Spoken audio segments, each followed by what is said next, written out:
constitution you belong to. Anyone who has United States of America on their passport or black on their driver's license is property of this dummy corporation that's fronting as a country. You only have protections and privileges if you are a servant of their corporation through the driver's license and social insurance. To opt out, you must rescind these contracts.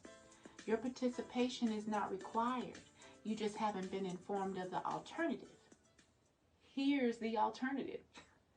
The alternative is to acquire a United States passport and use that exclusively for all your identification needs.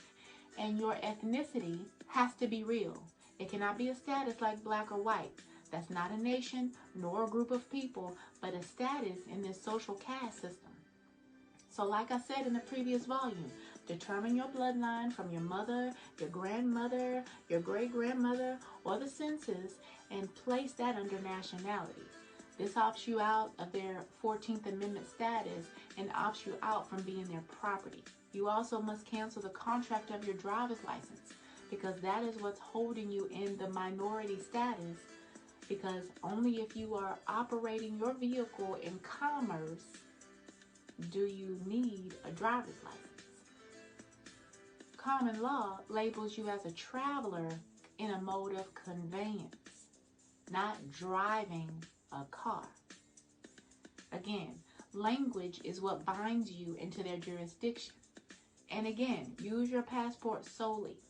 And if you get pulled over, you are not a citizen of the corporate U.S. because of your nationality. Now, in terms of the collective, there are 3 sequential stages of a revolution to reserve our rights as human beings, not as slaves. First is ideological resistance. This is what I'm doing. I'm working to wake up as many people as possible as to what's happening and the direction we're heading. So share this video. All movements and revolutions begin with a shift in the mindset within the population. This is required. So share this video with whomever you feel can grasp this information and whoever you want to wake up. This part is imperative. These ideas have to go more viral than that fake virus out there. So this message has to reach a critical mass, and I need your help to help humanity. Be somebody's Jesus today, okay? And step 2 is civil disobedience, also known as nonviolent resistance. This part requires you to do everything in your power to bring the state to a halt. We are currently in the first 2 phases of this revolution that is happening outside. If we all come together, this can bring the regime of the elite to their knees. But can we put down the remote long enough to do this? If we fail at this stage, stage 3 is inevitable. Direct physical resistance. This is the last resort and should be avoided and delayed as long as possible. If you're inactive during the first 2 stages of the revolution, you've already failed. It's too late by the time and the guns get to your door. We have to establish an attitude against the propaganda to gain any leeway. And the cameras on every bank and every store that we go to reveal our level of compliance. So the military will know who will bend over and take it.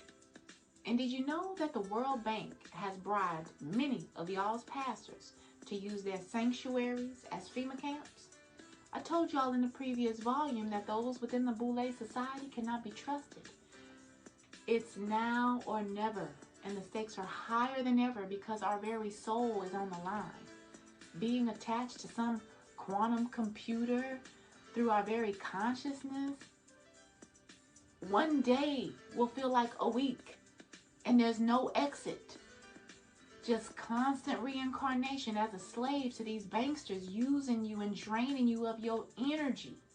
Stand up and fight by sharing this video with as many people as you can. But you have to nationalize or pay the price. Again, like I've said in previous volumes, if your great-grandmother was born at North, Central, or South America, I know a reputable guy who can get you IDs and start the process of reclaiming your sovereignty. The time to act is now.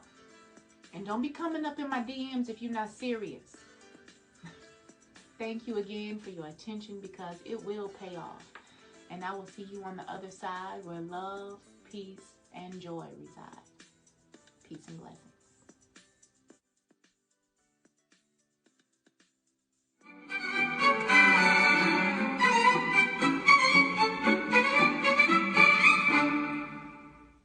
Ah, the government.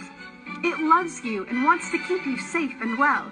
It even wants to make paying taxes, fines, and court costs easier for you. How? Well, you'll need to meet your straw man. He was born the same day you were. He looks like you, has the same name, and lives in your house, but you never knew he existed. You will have even paid his parking tickets or taxes. The worst part? He's been dead from day one. From every birth certificate, a legal personality, or legal fiction, is created with the same name to confuse little old you into thinking it's you. So, there's a human you and a paper you, or as it's commonly known, a straw man. So when it seems like government officials, court clerks, or the police are speaking English, they aren't. They're speaking legalese, designed to make you agree to verbal and written contracts without even knowing about it, all spun from Black's Law Dictionary. For example, when the police say, "Do you understand?" you'll say, "Yes." What they are really saying is, "Do you stand under our authority?" Oops-a-daisy, you just created a verbal contract with them. Oh, you clever government. Did you know that whenever you register something, you are handing over title to the person you register it with? That's right.